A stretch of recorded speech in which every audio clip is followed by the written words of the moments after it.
Page मालिक तो chapter 4 में अपने पास 500 की सीरीज है। 500 की सीरीज को अपन क्लोज करते हैं। 500 की सीरीज में सबसे पहला कॉन्टेक्स्ट है ऑडिट एविडेंस। ऑडिट एविडेंस के कॉन्टेक्स्ट बेसिक्स है। ओके, पहले को डिस्कशन कर लेते हैं। ऑडिट एविडेंस के अंदर क्या क्या आता है। वैसे मैं आपको बता दूं what is meaning of audit evidence. Audit evidence मतलब एक information on which the auditor form the conclusion on which opinion is based. तो any information on which basis the auditor form the conclusion on which opinion is based is nothing but an audit evidence. तो audit evidence एक ऐसी information होती है जिसके basis पे conclusion form किया जाता है, जिसके ऊपर ओपिनियन आ जाएगा। तो एक ऑडिट एविडेंस के अंदर क्या क्या इंक्लूड किया जाता है। तो audit evidence include two things, accounting records and other information to authenticate accounting records. Sir what is an accounting record? Accounting record is basically okay आपके PNL, balance sheet, trial balance, ledgers, vouchers वगैरह सारी चीजें accounting records में आ गए।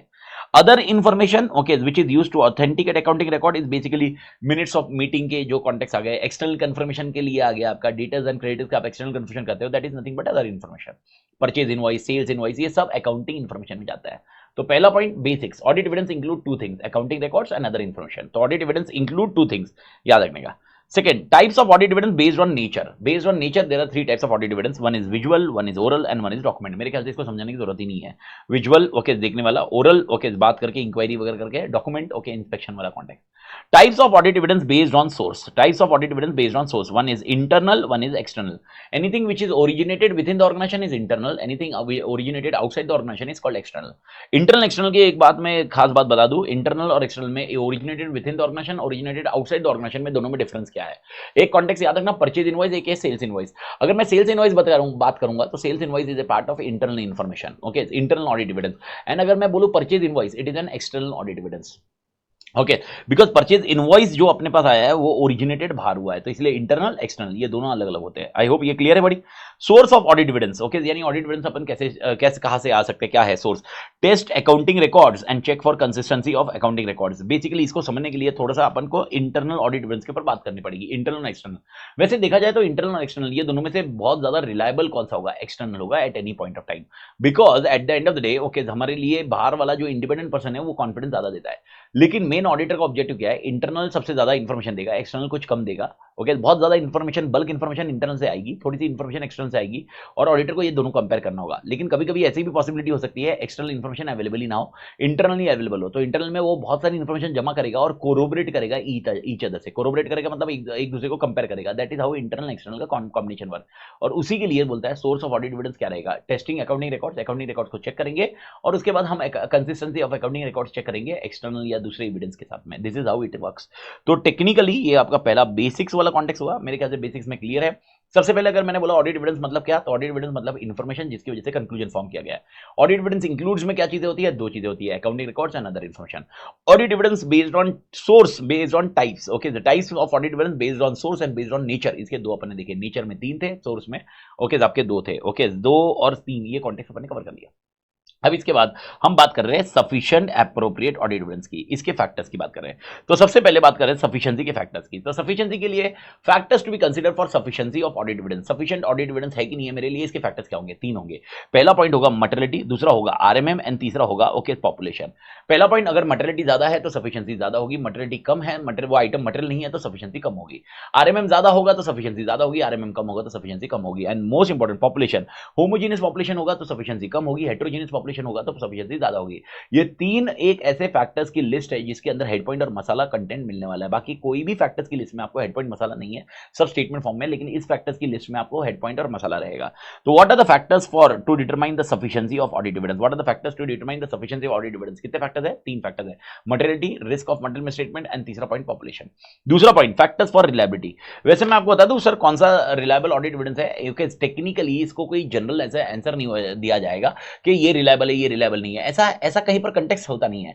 लेकिन एक generalisation अपन लगा सकते हैं, जनरलाइजेशन में हम 5 पॉइंट बता रहे हैं, ये रिलायबल माने जाएंगे, लेकिन इसके एक्सेप्शंस हो सकते हैं।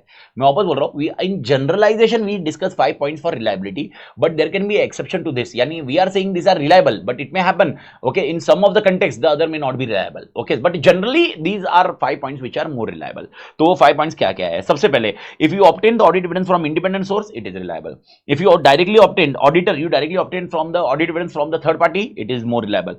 If controls are effective within the organization, you can rely on organization audit evidence also. If it is documentary, more reliable. If it is original documents rather than photocopy, it is more reliable. So once again I am discussing what the question is factors. So factors किसके लिए है? Reliability. So what are the factors for reliability of audit evidence? What are the factors for reliability of audit evidence? So how many factors are there? 5 factors. पहला factor है okay, independent source से आया, बाहर से आया, independent source से आया. Second, directly किसने लिया? ऑडिटर ने. तीसरा, इंटरनल कंट्रोल अच्छे है तो अंदर से लिया गया है. चौथा, डॉक्यूमेंट. एंड पांचवा scenario okay, original documents, original लिया है आपने ओके, फोटोकॉपी नहीं ली हुई है. ये रिलायबल है. मैं वापस बता रहा हूं, ये जनरलाइजेशन में रिलायबल है. ऐसा हो सकता है some time okay this item में we are discussing as reliable, लेकिन okay it says there can be exception also. यानी example, some time it may happen that independent source may not be reliable. Example, independent source may not be है मतलब person who is actually जो external confirmation कर रहा है वो बंदा एकदम अच्छे से नॉलेजेबल नहीं होगा तो रिलायबल नहीं होगा. तो ऐसे एक्सेप्शंस हो सकते हैं, लेकिन ये जनरलाइजेशन हुआ है ओके.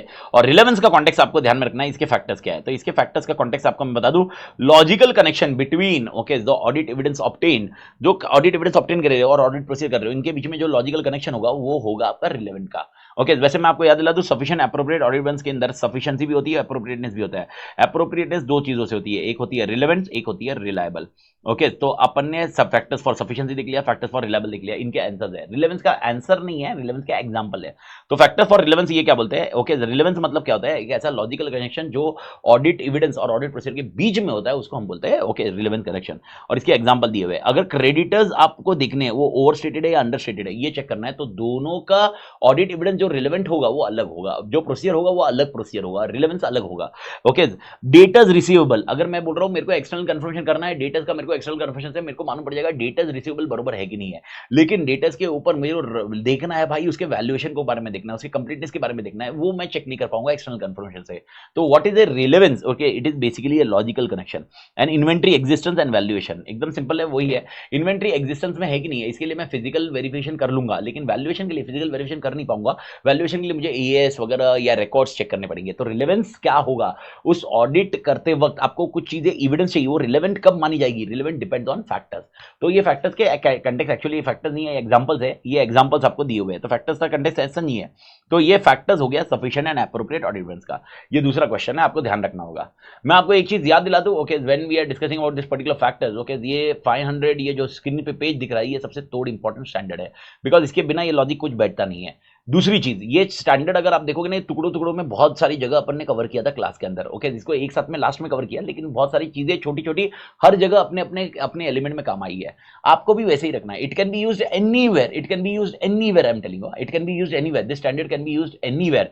तो जस्ट रिमेंबर ये स्टैंडर्ड को कैसे यूज करना है, स्टैंडर्ड का लॉजिक कैसे लगाना है, वो स्टैंडर्ड को कॉन्टेक्स्ट कैसे यूज करना है.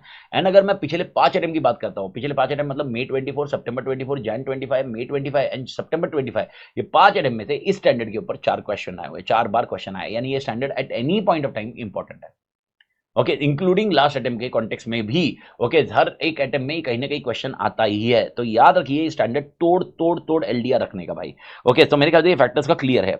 अब इसके अंदर एक छोटा सा मैंने एक आपको अपडेट दिया हुआ है जो 505 में भी पढ़ने मिलेगा, लेकिन उसका कॉन्टेक्स्ट इधर मैंने रखा हुआ है. External confirmation is most reliable audit evidence. ये याद रखने का, नोट रखने का okay. External confirmation is most reliable audit evidence, because अगर आप मैं देखूंगा रिलायबिलिटी कैसे होती है, ये 5 चीजों से होती है.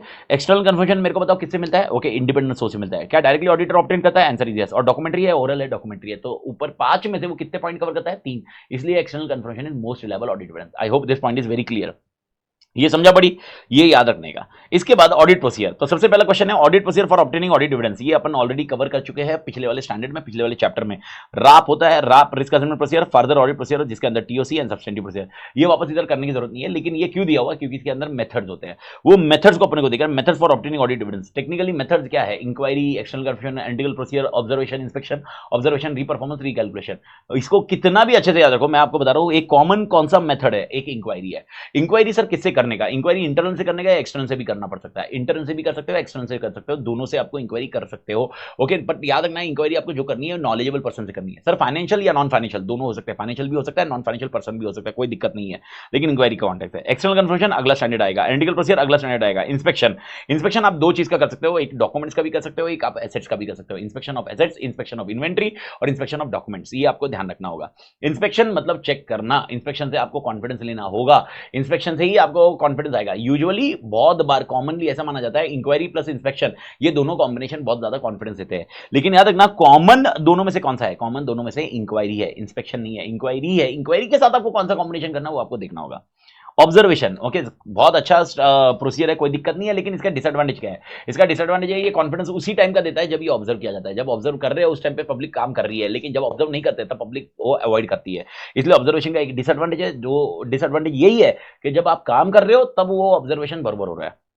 रीपरफॉर्मेंस, रीपरफॉर्मेंस ऑलरेडी मैनेजमेंट ने काम कर लिया, अपन उसको वापस परफॉर्म करके देख रहे हैं, कॉन्फिडेंस ले रहे हैं कि मैनेजमेंट ने जो काम किया बराबर किया कि नहीं। एंड रिकैलकुलेशन, ओके यार कुछ मैथमेटिकल कैलकुलेशन है जो मैनेजमेंट ने परफॉर्म किए, हम वापस परफॉर्म कर रहे हैं, that is called recalculation. Bharat माता की जय। Method for obtaining audit evidence याद रखना, इसमें से दो मेथड आपको अलग से आ सकते हैं, इंक्वायरी आ सकता है, इंस्पेक्शन आ सकता है। ये दो अपनी औकात में आ सकते हैं। Sir analytical procedure external conformation नहीं आ सकता है, पर वो फिर स्टैंडर्ड डिफर हो जाएगा, स्टैंडर्ड 500 नहीं आएगा। अगर मैंने बोला एक्सटर्नल कन्फर्मेशन समझाइए तो 505 लिखोगे, एनालिटिकल प्रोसीजर समझाइए तो आप 520 लिखोगे, समथिंग लाइक दैट। तो ये इसके स्टैंडर्ड में आने के लिए आपको ये 7 में से 2 बहुत अच्छे से आपने पढ़ने चाहिए डिटेल में। इसके अलावा और एक क्वेश्चन आता है selecting the item for testing, okay, to obtain audit evidence. याद रखने का, selecting item for testing to obtain audit evidence. मुझे अगर ऑडिट एविडेंस ऑब्टेन करना है तो मुझे उस आइटम निकालने पड़ेंगे। पहला, उसके पहले मैं समझा दूं, एक है method for obtaining audit evidence और एक है selecting item for testing to obtain audit evidence. दोनों अलग अलग है। एक है मेथड, मेथड मतलब मैं ऑडिट एविडेंस लेने के लिए मैं क्या करने वाला हूं, और उसमें से कुछ आइटम मुझे सिलेक्ट करने हैं, किसी पे वो प्रोसीजर करना है, उसके लिए आइटम सिलेक्ट करने हुए, आइटम सिलेक्ट करने के तरीके क्या है?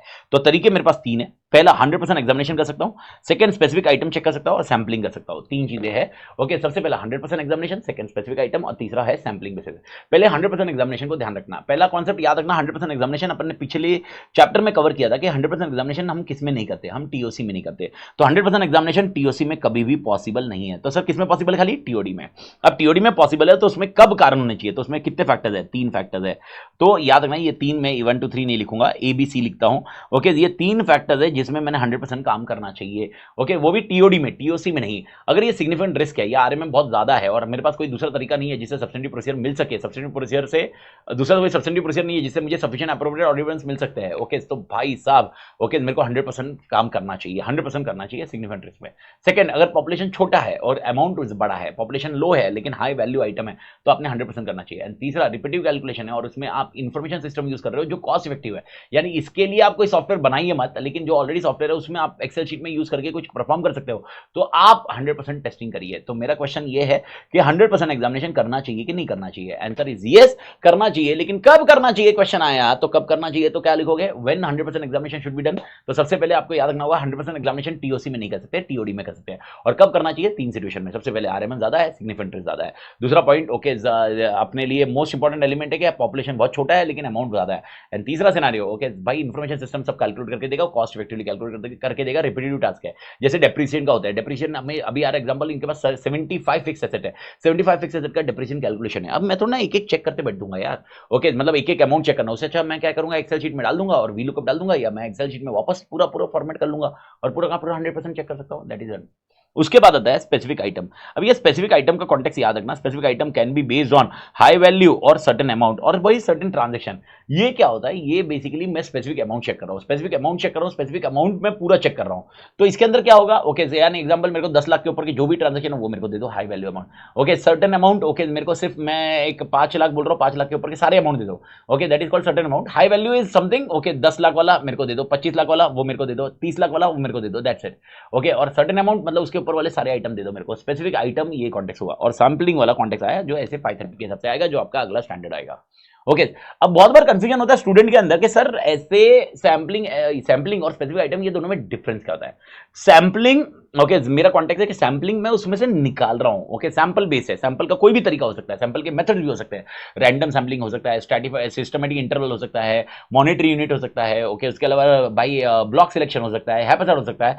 लेकिन जो स्पेसिफिक आइटम है, तो स्पेसिफिक मतलब मैं खुद बायस होके मैं बोल रहा हूं मेरे को वो आइटम पे कॉन्फिडेंस चाहिए ही चाहिए, मुझे वो आइटम पे कॉन्फिडेंस चाहिए, इसीलिए इसीलिए स्पेसिफिक आइटम का कॉन्टेक्स्ट आ जाता है। तो specific item is basically confidence. तो अगर क्वेश्चन एग्जाम में आता है कि भाई मैं item for obtaining audit evidence, how to test, okay, how to select the item for obtaining audit evidence, selecting item for testing to obtain audit evidence, वापस बोल रहा हूं, selecting item for testing to obtain audit evidence, selecting item for testing to obtain audit evidence, once again selecting item for testing to obtain audit evidence. कितने प्रकार रहेंगे? 3। 100% examination करो, specific item check करो, या तो सैंपलिंग करो। 100% examination कब करना चाहिए? उसके 3 आंसर है, आरएमएन ज्यादा होगा, ओके, सेकंड पॉपुलेशन बहुत छोटा होगा, अमाउंट ज्यादा हो गया, और तीसरा इंफॉर्मेशन सिस्टम कैलकुलेट करके देगा रिपीटेड टास्क। दूसरा पॉइंट स्पेसिफिक आइटम का कौन सा होगा? एक तो स्पेसिफिक अमाउंट हो सकता है, सर्टेन अमाउंट हो सकता है, हाई वैल्यू आइटम हो सकता है, या ट्रांजेक्शन हो सकते हैं, रिलेटेड पार्टी ट्रांजेक्शन। जैसे यूजुअली मैं एग्जांपल बताता हूं, ओके, अगर भाई यार आप एटी को चेक कर रहे हो, एटी एकेडमी चेक कर रहे हो, या एक्सपर्ट को चेक कर रहे हो, एक्सपर्ट की चेकिंग कर रहे हो, एक्सपर्ट का पेमेंट कुछ विनर सर को गया, आप बोल रहे भाई यार एक्सपर्ट और विनर सर का मेरे को ट्रांजेक्शन सारे के सारे चेक करना है, this is nothing but specific item, this is how you focus on it. अब ये आइटम्स के ऊपर अपने को क्या लेना होता है? असर्शंस। असर्शंस आपको याद होगा, मैं आपको याद दिला दूं, असर्शन मतलब दो तरह से आपको इसको इंटरप्रेट करना होगा। पहला पॉइंट होगा मैनेजमेंट रिप्रेजेंट कर रहा है असर्शन, और एक ऑडिटर असर्शन ले रहा है। मैनेजमेंट जो रिप्रेजेंट कर रहा है असर्शन, उसका कॉन्टेक्स्ट एकदम सिंपल है, ओके, फाइनेंशियल स्टेटमेंट में जो भी अमाउंट बताया जा रहा है, मैनेजमेंट बोल रहा है भाई रिलेटेड पार्टी का इतना ट्रांजेक्शन है, फिक्स एसेट इतना है, डिप्रेशन इतना है, कैश इन हैंड इतना है, कैपिटल इतना है, रिजर्व इतना है, क्रेडिटर्स इतने हैं, डेटर्स इतने हैं। ये क्या है? ये असर्शन है, मैनेजमेंट रिप्रेजेंट कर रहा है। नोट्स में मैनेजमेंट लिख रहा है 1 2 3 4 कंटीजेंट लायबिलिटी इतनी है, भाई ऐसा कुछ हुआ है, वैसा कुछ हुआ है, नोट्स में लिखा जा रहा है। ये क्या है? ये असर्शन है। असर्शन मतलब मैनेजमेंट रिप्रेजेंट कर रहा है। What is the meaning of assertion? अगर मैं टेक्निकल वर्ड बोलूं, असर्शन मतलब क्या होता है? रिप्रेजेंटेशन। अब यहां पर मैनेजमेंट रिप्रेजेंटेशन कर रहा है, और मैनेजमेंट रिप्रेजेंटेशन कर रहा है फाइनेंशियल स्टेटमेंट में। अब ये रिप्रेजेंटेशन दो तरीके हो सकते हैं, एक होता है एक्सप्लिसिट और एक होता है इंप्लिसिट। इंप्लिसिट नाम नहीं दिया है, उसको अदरवाइज बोला हुआ है। तो पहला होता है एक्सप्लिसिट और अदरवाइज। पहले एक्सप्लिसिट की बात करते हैं। एग्जांपल, मैनेजमेंट लिख लिया हमारी कंटीजेंट लायबिलिटी 10 लाख की है। इसका मतलब क्या है? एक्सप्लिसिटली लिखा है, इन्होंने बताया है कि कंटीजेंट लायबिलिटी 10 लाख की है। लेकिन अगर मैनेजमेंट ने कंटीजेंट लायबिलिटी लिखी ही नहीं है, इसका मतलब इंप्लाइड है। इंप्लाइड मतलब इंप्लिसिट जैसा है, इंप्लाइड है कि भाई कंटीजेंट लायबिलिटी नहीं है। तो इसको भी दो वे से डील किया जाता है। इसको अपन बोलते हैं negative assertion, okay, negative assertion.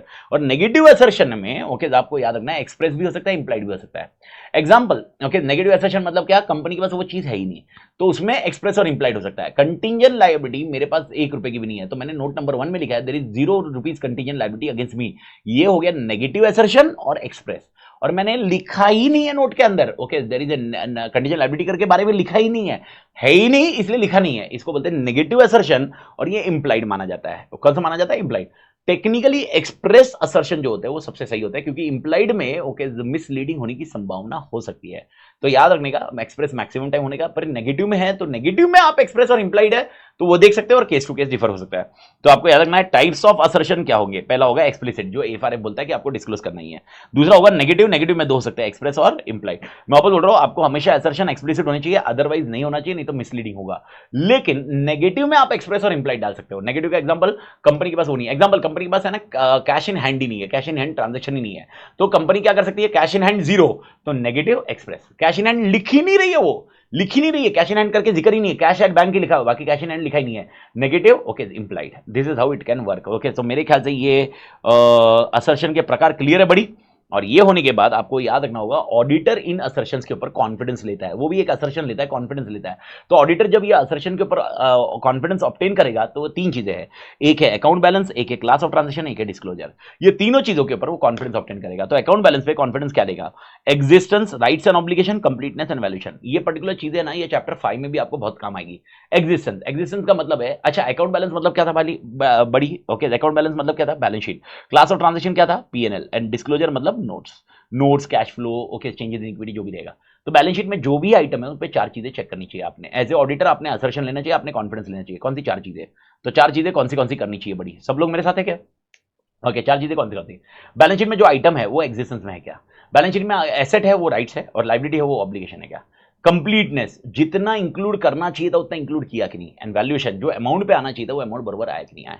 There is a difference between completeness and valuation, okay, याद रखना। क्लास के अंदर कंप्लीटनेस के ऊपर हम विनीत के साथ डिस्कस कर रहे थे। विनीत करके अपना पंटर है, ओके, फाउंडेशन और इंटर दोनों अपने साथ था, तो पंटर था, उसके साथ एक डिस्कशन में आया था विनीत केस में, ओके। आई होप सबको याद भी होगा, ओके, जो रिकॉर्डिंग देख रहे हैं। तो विनीत के साथ ऐसा डिस्कशन आया था एक दिन, जस्ट ऐसा आया, कंप्लीटनेस में मसाले में क्या लिखा था? Okay, the things which should have been included which should have been included, मतलब 2 बार हैव बीन इंक्लूडेड लिखा है।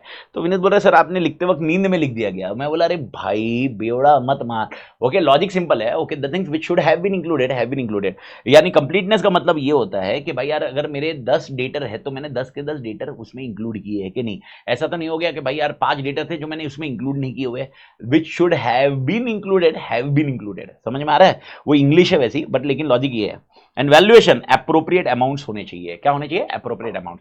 उसी तरह पीएनएल के आइटम में अपन को कितनी चीजें चेक करनी है? 5। ऑकरेंस, ओके, क्या वो ट्रांजैक्शन जो हुआ है वो ऑकर हुआ है क्या? Second, completeness, same logic, number of transaction जो भी रहेंगे वो बराबर उतने ही है क्या? जितने इंक्लूड करने चाहिए तो उतने इंक्लूड किए कि नहीं। एक्यूरेसी, अमाउंट एप्रोप्रिएट होनी चाहिए। क्लासिफिकेशन, पीएनएल और रेवेन्यू के आइटम, रेवेन्यू और कैपिटल के आइटम मिक्स मैच नहीं होने चाहिए। पर्सनल और बिजनेस के आइटम मिक्स मैच मत करिए। कट ऑफ मतलब पीरियड के हिसाब से बराबर है कि नहीं है। डिस्क्लोजर मतलब नोट्स के कंटेक्स्ट में आप देखना इस दोनों का कॉम्बिनेशन है। क्या वो जो डिस्क्लोज किया है वो ऑकर हुआ है और क्या वो राइट है या ऑब्लिगेशन है। सेकंड, कंप्लीटनेस, सारा डिस्क्लोजर जो इंक्लूड करना चाहिए था मैंने डिस्क्लोजर में इंक्लूड किया कि नहीं। वैल्यूएशन और accuracy, depending on scenario, contingent liability होगी तो वैल्यूएशन होगा, लेकिन रिलेटेड पार्टी ट्रांजैक्शन होगा तो एक्यूरेसी में देखेंगे। एंड क्लासिफिकेशन एंड अंडरस्टैंडेबिलिटी, यानी नोट्स में जो भी आपने दिया है क्या वो बराबर क्लासिफाई हो रहा है और बराबर सामने वाले को समझ में आ रहा है कि नहीं आ रहा है। That's with your 500। And most important last point, 500 में कॉन्टेक्स्ट एकदम सिंपल है। अगर इन्फॉर्मेशन जो आपको मिली है और जो आपको ऑडिट एविडेंस है, ओके, इन्फॉर्मेशन जो आपको मिल रही है और ऑडिट एविडेंस है, ओके, अगर ये कंसिस्टेंट नहीं है, ओके, यानी कंसिस्टेंसी नहीं है, आपको 2 इन्फॉर्मेशन मिल रही है और वो कंसिस्टेंट नहीं है, यूजुअली आपका ऑब्जेक्ट क्या रहेगा? मैंने बताया था इंटरनल एक्सटर्नल ये कंपेयर करोगे और कंसिस्टेंसी देखोगे, या इंटरनल एक्सटर्नल अगर नहीं है तो इंटरनल को कोरोबरेट करोगे। अगर ये कोरोबरेट करते वक्त या ये 2 कंपेयर करते वक्त इनकंसिस्टेंसी मिली, कंसिस्टेंसी नहीं मिली, या ये मिला है पर रिलायबल नहीं मिला है, रिलायबिलिटी का कॉन्टेक्स्ट अपन डिस्कस कर चुके हैं, रिलायबिलिटी नहीं मिला है, इस केस में ऑडिटर ने क्या करना चाहिए? इस केस में ऑडिटर ने मॉडिफिकेशन या एडिशन इन ऑडिट एविडेंस करना चाहिए और उसके इफेक्ट देखने चाहिए। ओके, और ऑडिट एविडेंस के साथ में इसमें प्रोसीजर भी ऐड कर दीजिए। प्रोसीजर में अपने प्रोसीजर में भी वो चेंज कर सकता है चाहिए तो, और उसके हिसाब से एविडेंस में क्या क्या उसको चेंज करना पड़ेगा ये देखना पड़ेगा। ओके, और उसके हिसाब से उसके effect on audit other elements, दूसरे एलिमेंट पे क्या क्या आएगा।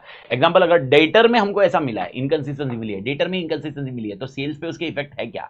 सेल्स के अंदर उसका कुछ इंपैक्ट आ रहा है क्या? कैश इन बैंक या कैश बैंक या कैश हैंड में, ओके, उसमें कुछ इंपैक्ट आ रहा है क्या? ये भी आपने चेक करना चाहिए। That's it. Okay, this is your 500। तो मेरे ख्याल से 500 की चीजें क्लियर है। 500 मैंने आपको ऑलरेडी बता दिया है, 5 में से 4 अटेम्प्ट में 500 आया हुआ है। ओके, एक बार ये क्वेश्चन आया हुआ है, एक बार के लिए ये इसके अंदर का क्वेश्चन आया है, एक बार के लिए वो सिलेक्टिंग आइटम वाला क्वेश्चन आया है, एक बार के लिए इसमें से इंक्वायरी में से क्वेश्चन आया हुआ है। ओके, सो टेक्निकली मैं आपको बता रहा हूँ कि भाई 500 सीरीज जो आपके स्क्रीन पे गई हुई है बहुत थोड़ी इंपॉर्टेंट है, बहुत अच्छे से करिए। और जनरलाइज बहुत बार हो जाती है, जनरलाइज मत करिए, बहुत अच्छे से क्लोज करिए। कोई भी डाउट रहा तो आप बताइए। तो ये हुआ आपका पहला स्टैंडर्ड 500 की सीरीज का। मेरे ख्याल से 500 की सीरीज का पहला स्टैंडर्ड सबके लिए क्लियर है बड़ी। ओके।